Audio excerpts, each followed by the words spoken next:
ಉಸ್ತುವಾರಿ ಚೈತ್ರ. ಆಡಕ್ಕೆ ಕೊಡಲ್ಲ, ಉಸ್ತುವಾರಿ ಮಾಡಲ್ಲ ಅಂತೀನಿ, ಆಟ ಕಟ್ಟು ಉಸ್ತುವಾರಿ ಕೊಡ್ತಾರೆ. ನೀವು ಆಡ್ತೀನಿ ಅಂತ ಹೇಳಿದಾಗ ನಾನು ಕೂಡ್ಸಲ್ಲ ಚೈತ್ರ. ಮಾಡ್ತೀನಿ, ಚೈತ್ರಕ್ಕೆ ಉಸ್ತುವಾರಿ ಮಾಡ್ತೀನಿ. ಎಲಿಮಿನೇಟ್ ಆಗಿ ವಾಪಸ್ ಬಂದಿದ್ದೀನಿ, ಇಡೀ ವಾರ ಆಟ ಆಡಿಲ್ಲ. Guarantee guarantee guarantee.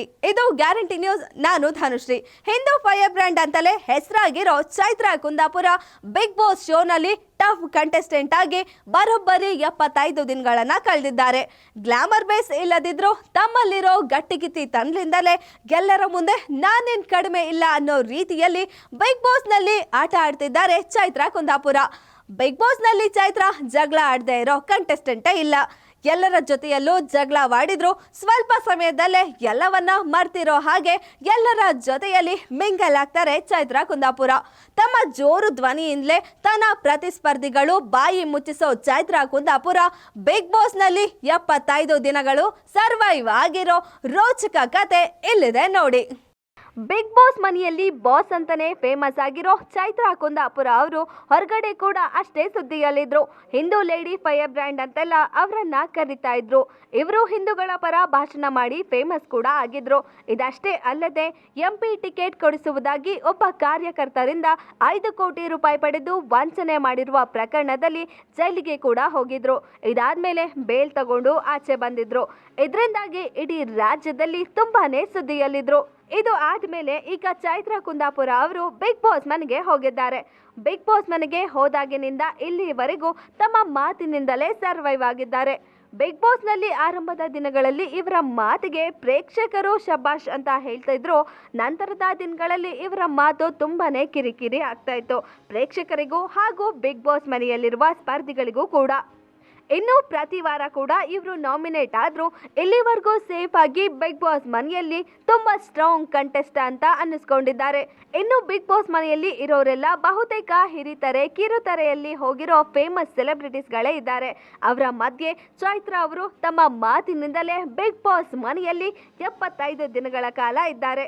ಇನ್ನು ಬಿಗ್ ಬಾಸ್ ಮನೆಯಲ್ಲಿರೋ ಸ್ಪರ್ಧಿಗಳಿಗೆ ಬಹುತೇಕರಿಗೆ ಚೈತ್ರ ಅವರನ್ನ ಕಂಡ್ರೆ ಆಗಲ್ಲ. ಅವರ ಮೇಲೆ ಅಸಮಾಧಾನ ಅಂತೂ ತುಂಬಾನೇ ಇದೆ.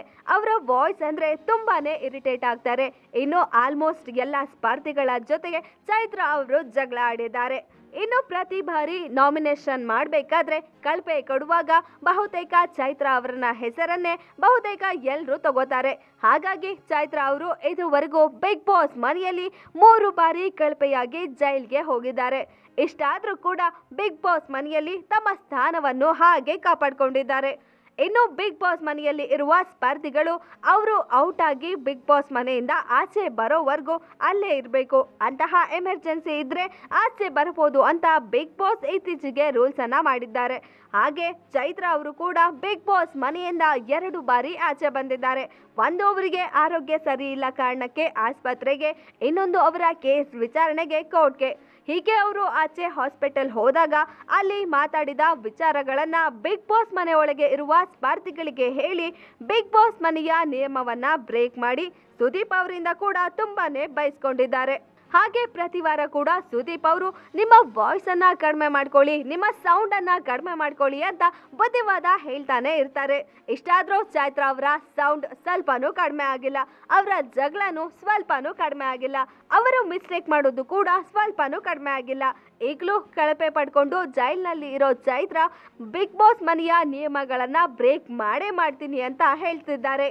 ಇವರ ಈ ಎಲ್ಲ ಮಾತಿನಿಂದ ಈ ವಾರ ಕೂಡ ಸುದೀಪ್ ಅವರಿಂದ ಇವರಿಗೆ ಕ್ಲಾಸ್ ಆಗುತ್ತಾ? ಇನ್ನು ಕಳೆದ ವಾರ ಎಲಿಮಿನೇಷನ್ ಬಾಗಿಲು ತಟ್ಟಿ ಬಂದಿದ್ದ ಚೈತ್ರ ಅವರು ಈ ವಾರ ಕೂಡ ನಾಮಿನೇಟ್ ಆಗಿದ್ದಾರೆ. ಆದ್ರೆ ಈ ವಾರ ಅವರು ಜನರ ಪ್ರೀತಿಯಿಂದ ಬಚಾವಾಗ್ತಾರಾ ಅಥವಾ ಎಲಿಮಿನೇಟ್ ಆಗ್ತಾರಾ ಅನ್ನೋದು ಗೊತ್ತಿಲ್ಲ. ಆದ್ರೆ ಚೈತ್ರ ಅವರಿಗಂತೂ ಈ ಬಾರಿ ತಾನು ಮನೆಗೆ ಹೋಗ್ತೀನಿ ಅನ್ನೋ ಭಯ ಅಂತೂ ತುಂಬಾನೇ ಇದೆ. ಸರಿ, ಏನ್ ಮಾಡೋಣ ಹೇಳಿ, ನಾವಿಬ್ರೆ ಒಂದು ರೆಕಾರ್ಡ್ ಮಾಡೋಣ. ಬಾ, ಆಚೆಗೆ ಹೋಗೋಣ. ಫಿಕ್ಸು, ಬಾ, ಈಗಲೇ ಹೋಗೋಣ. ನೋಡಿದ್ರಿ ಅಲ್ಲ ಬಿಗ್ ಬಾಸ್ ಮನೆಯಲ್ಲಿ ಚೈತ್ರ ಅವರ ಸ್ಟೋರಿಯನ್ನ, ಅವರು ಹೇಗೆ ಅಲ್ಲಿ ಸರ್ವೈವ್ ಆಗಿದ್ದಾರೆ ಅನ್ನೋದನ್ನ. ಸ್ಪರ್ಧಿಗಳೆಲ್ಲರ ವಿರೋಧ ಇದ್ರೂ ಕೂಡ ಅವ್ರನ್ನೆಲ್ಲ ಎದುರಿಸ್ತಾ 75 ದಿನಗಳ ಕಾಲ ಬಿಗ್ ಬಾಸ್ ಮನೆಯಲ್ಲಿ ಉಳ್ಕೊಂಡಿದ್ದಾರೆ. ಜೊತೆಗೆ ಆಲ್ಮೋಸ್ಟ್ ಪ್ರತಿ ವಾರ ಕೂಡ ಬಿಗ್ ಬಾಸ್ ಮನೆಯಿಂದ ಆಚೆ ಹೋಗಲು ನಾಮಿನೇಟ್ ಆಗ್ತಾ ಇದ್ರು. ಜನರ ಪ್ರೀತಿಯಿಂದ ಇಲ್ಲಿವರೆಗೂ ಬಚಾವಾಗಿದ್ದಾರೆ. ಇವರ ಈ ಆಟ ನೋಡ್ತಾ ಇದ್ರೆ ಬಿಗ್ ಬಾಸ್ ಅಲ್ಲಿ ಟಾಪ್ 5 ಅಲ್ಲಿ ಇರೋ ಸ್ಪರ್ಧಿಯಾಗಿ ಕೂಡ ಕಾಣ್ತಾ ಇದ್ದಾರೆ. ಇದಾಗಿತ್ತು ಈ ಹೊತ್ತಿನ ಸ್ಪೆಷಲ್ ಸ್ಟೋರಿ. ಇನ್ನಷ್ಟು ಸುದ್ದಿಗಾಗಿ ನೋಡ್ತಾ ಇರಿ ಗ್ಯಾರಂಟಿ ನ್ಯೂಸ್. ಸುದ್ದಿ ಖಚಿತ, ನ್ಯಾಯ ನಿಶ್ಚಿತ. ಗ್ಯಾರಂಟಿ ನ್ಯೂಸ್, ಸುದ್ದಿ ಖಚಿತ, ನ್ಯಾಯ ನಿಶ್ಚಿತ.